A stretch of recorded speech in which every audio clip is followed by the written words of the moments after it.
मध्य प्रदेश के शाजापुर जिले में वनों को काट काट कर लकड़ी तस्करों ने ऐसे लकड़ी लगाई कि आफत किसानों की फसलों पर बनाई। जंगली सुअर, शाही हिरण और नीलगायों का झुंड किसानों का सर्वनाश करने पर आमदा है। जिले में 80% लोग खेती करते हैं। दिन भर की मेहनत और रात भर की रखवाली के बाद वन्य जीव कैसे उनकी मेहनत पर पानी फेर रहे हैं, देखिए ये रिपोर्ट।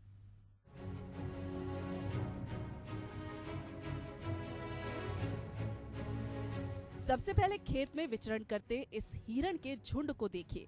इनका काले रंग का नेता झुंड के आगे आगे चल रहा है और अब सड़क पार करने के बाद इनकी कुलांचे देखिए।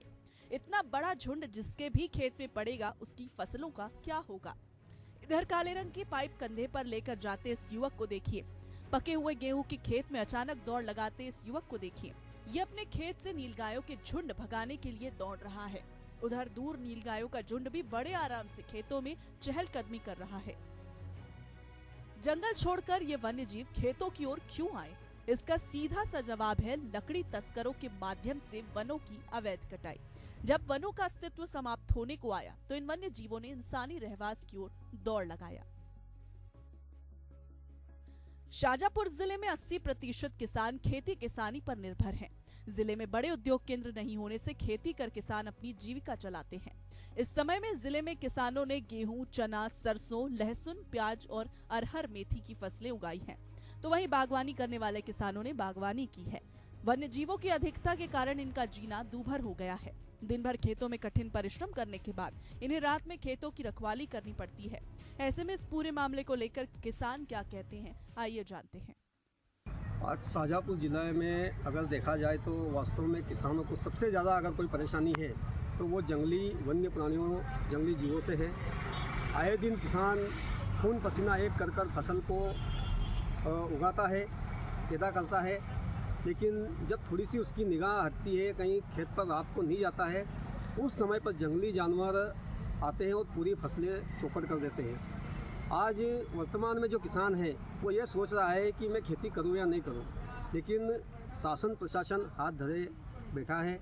ना तो किसान की वो उनकी सुध है, ना जंगली जानवरों को पकड़ने के लिए कोई योजना है। जिले में अन्य जीवों की बढ़ती तादाद से किसानों को घाटा उठाना पड़ रहा है। एक मोटे हिसाब से देखा जाए तो किसानों की फसलों का 40 से 60% हिस्सा तो सिर्फ हिरण ही खा जाते हैं। बाकी के वन्य जीवों का हिस्सा इससे अलग है। जिले में हिरण, नीलगाय, जंगली सुअर, शाही, आवारा मवेशी की संख्या जो है वो बढ़ती है और किसान इससे चिंतित है। किसानों के रात भर पहरा देने के बाद भी फसल का पूरा हिस्सा घर नहीं पहुंच रहा है। इसका मुख्य कारण जंगल की कटाई है। आधुनिकीकरण के दौर में जंगलों को काट काट कर एक ओर से साफ किया जा रहा है, जिस पर खेती की जा रही है। अब ऐसे में वन्य जीव कहां जाएं? बस इसी का खामियाजा जिले के किसानों को उठाना पड़ रहा है। अरे हम बहुत ज़्यादा परेशान सर। हिरण, नीलगाय, माल शोर है, इनसे बहुत परेशान है। वो बहुत ज़्यादा नुकसान कर रही है। इसके बाद में रात भर पूरे जगते हैं। इसके बाद भी कोई बहुत ज़्यादा समस्या है। इनका कुछ न कुछ किया जाए, नहीं तो हमें कुछ भी मुआवजा दो, कुछ भी। बहुत ज़्यादा नुकसान हो चुका है।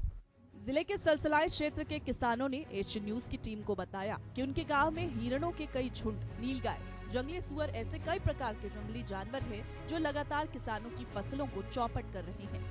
गांव के किसानों ने कहा कि शासन को चाहिए कि जंगली जानवरों को यहां से सुरक्षित स्थान पर ले जाकर पहुंचा दे, ताकि खेतिहरों की फसल को नुकसान नहीं पहुंचे।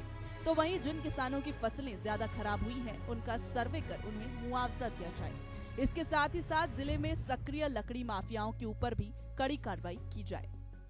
एक तो पेड़ पौधे ज़्यादा से ज़्यादा लगवाए, उनका अभ्यारण्य बनवाए जानवरों का, और अभ्यारण्य में उनकी रखने की, रहने की, जैसे गौ माता को रखी जाती है गौशाला में, इस प्रकार से इनका जो भी जंगली जानवर है उनका अभ्यारण्य बनाए और उनको उचित जगह पे बनाया जाए। और किसानों को जो नुकसान हो रहा है, सरकार को भी हमने कई बार अवगत करा चुके हैं और हर बार अवगत कराते भी हैं कि किसानों का जो फसलों में नुकसान होता है तो वो मुआवजा, बीमा या कुछ भी जो दे, उसको सुचारू रूप से दे।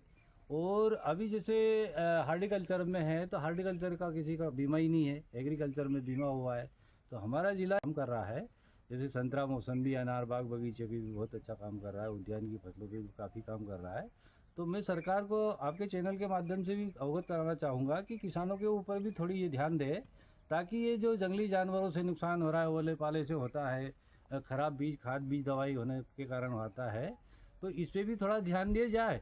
वन्य जीवों का फसलों पर अत्याचार लगातार बढ़ता ही जा रहा है। गेहूं का प्लाट हो या फिर आलू का, लहसुन का खेत हो या फिर चने का, सभी को मैदान बना दिया है। इनकी वजह से किसानों की 30 से 40% फसल खराब हो जाती है। सबसे ज्यादा नुकसान तो नील गायों से होता है। इसके अलावा रात को सुअरों का झुंड निकल कर आता है। इनसे बचने के लिए किसानों ने बैटरी से जलने वाली लाइट की व्यवस्था की है। फिर भी ये वन्य जीव नहीं रुक रहे। खेतीहर इसकी शिकायत सीएम हेल्पलाइन पर भी कर चुके हैं। इसके बावजूद भी कोई फायदा नहीं हुआ। जिस तरह से राजस्थान की सरकार ने 60% सब्सिडी के साथ किसानों के खेतों में तार की बाड़ लगाने की व्यवस्था की है, उसी प्रकार मध्य प्रदेश सरकार को भी किसानों के हित में ऐसा कदम उठाना चाहिए। जंगली जानवरों से किस प्रकार नुकसान हो रहा है? जंगली जानवरों से सब बहुत नुकसान है। मतलब अभी गेहूं की स्थिति देख लो आप, गेहूं में बड़े बड़े मैदान बना दिए हैं। झुंड के झुंड ऐसे हैं, हिरणों के 50-50, 60 के ऐसे बड़े बड़े झुंड है कि जो मैदान बना के चल रहे हैं। अभी आलू की स्थिति ऐसी है कि उसमें मैदान बना पड़ा है, पूरे आलू खत्म कर दिए, मतलब ऐसी स्थिति हो गई है। इसके बाद लहसुन का प्लाट देख लो आप, गेहूं की स्थिति देख लो आप, चने की स्थिति देख लो। ऐसा कोई सा खेत नहीं है जहाँ पे नुकसान नहीं हिरणों का। हिरण से ज़्यादा नुकसान है नीलगाय का। शाजापुर जिले में आलू प्याज बड़ी मात्रा में इसकी पैदावार होती है, जो महाराष्ट्र, उत्तर प्रदेश, राजस्थान जैसे राज्यों में जाती है। बावजूद इसके इन फसलों को भी जंगली जानवरों से नुकसान हो रहा है। इस मामले में वन विभाग डीएफओ ने बताया कि जंगली जानवरों को पकड़ने के लिए जल्द योजना बनाई गई थी। उसमें कुछ तकनीकी समस्या आने के कारण शुरू नहीं किया गया। वहीं उन्होंने इस मामले को लेकर और क्या कहा, आइए देखते हैं। हमारे यहाँ वन विभाग से एक योजना बनाई गई थी, जिसमें 400 हिरणों को और 100 नीलगायों को बोमा पद्धति से पकड़कर, दक्षिण अफ्रीका के सहयोग से बोमा पद्धति से पकड़कर उनको अन्यत्र स्थानांतरित करने की हमने योजना बनाई थी। उसमें कुछ सामग्री हमारे पास आ गई है, लेकिन उसमें कुछ टेक्निकल इश्यूज हैं, इसके कारण अभी ये रुका हुआ है। ये जैसे ही ऊपर से सैंक्शन हो जाएगा तो इसमें हम 400 हिरणों को, काले हिरणों को और 100 नीलगायों को अन्यत्र स्थानांतरित करें। इसका मुख्य कारण ये है कि उनको रहने के लिए कोई ऐसा आवास नहीं है यहाँ पे, जैसे जंगल होना चाहिए, वन होना चाहिए जिसमें जंगली जानवर रहे। लेकिन चूंकि हम देख रहे हैं शाजापुर जिले में ऐसे कोई फॉरेस्ट लैंड नहीं है, इसलिए वो पलायन करके खेतों की तरफ आ जाते हैं।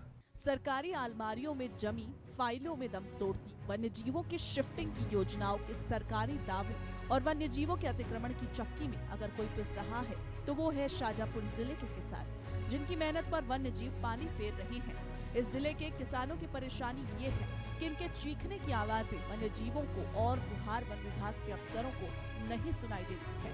Bureau report, Asian news, Shajapur.